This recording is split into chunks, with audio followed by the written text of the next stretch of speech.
તો પીએમજય યોજનાના કૌભાંડમાં પોલીસે ડોક્ટર સહિત વધુ 3 લોકોની ધરપકડ કરી। પીએમજયના જનરલ મેનેજર ડોક્ટર શૈલેષ આનંદ, પીએમજયના પ્રોજેક્ટ ઓપરેટર મિલાપ પટેલ અને એન્સર કંપનીના ગુજરાત હેડ નિખિલ પારેખની ક્રાઇમ બ્રાન્ચે ધરપકડ કરી। ડોક્ટર શૈલેષ આનંદ હાલમાં ખેડા જિલ્લાના વસો સીએચસી સેન્ટરમાં ફરજ બજાવે છે। ખ્યાતિ હોસ્પિટલના વિવાદિત કાંડ બાદ બીજા દિવસે ડોક્ટર શૈલેષ આનંદની બદલી થઈ હતી। પીએમજયના પ્રોજેક્ટ ઓપરેટર મિલાપ પટેલ કોન્ટ્રાક્ટથી આરોગ્ય વિભાગમાં કામ કરતો હતો। મિલાપ પટેલ અને ડોક્ટર શૈલેષ આનંદ સાથે મળી કામ કરતા હતા। ડોક્ટર શૈલેષ આનંદ અને મિલાપ પટેલ સાથે મળી પીએમજય યોજનાના કાર્ડને અપ્રૂવ કરતા હતા અને એન્સર કંપનીના ગુજરાત હેડ નિખિલ પારેખની જવાબદારી આયુષ્માન કાર્ડના રેફરન્સ નંબરને વેરીફાઈ કરવાનું હતું।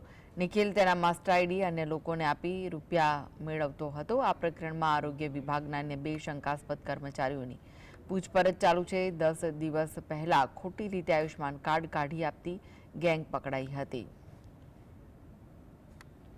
મિલાપ પટેલ કે જેઓ પીએમજેવાય ની ઓફિસ છે ત્યાં આગળ કોન્ટ્રાક્ટ બેઝ ઉપર પ્રોજેક્ટ ઓફિસર તરીકે નોકરી કરે છે, જેમને પોતાને પણ એક આઈડી આપવામાં આવી છે અને એ આઈડીથી તેમનું કામ એવું હતું કે એ આઈડીથી એ આવા જે આયુષ્યમાન કાર્ડ બનેલા હોય તેના રેફરન્સ નંબર આધારે તેને મેચ કરી રેશન કાર્ડ તથા આધાર કાર્ડ મેચ કરી એને એપ્રુવલ આપવાનું કામ હતું।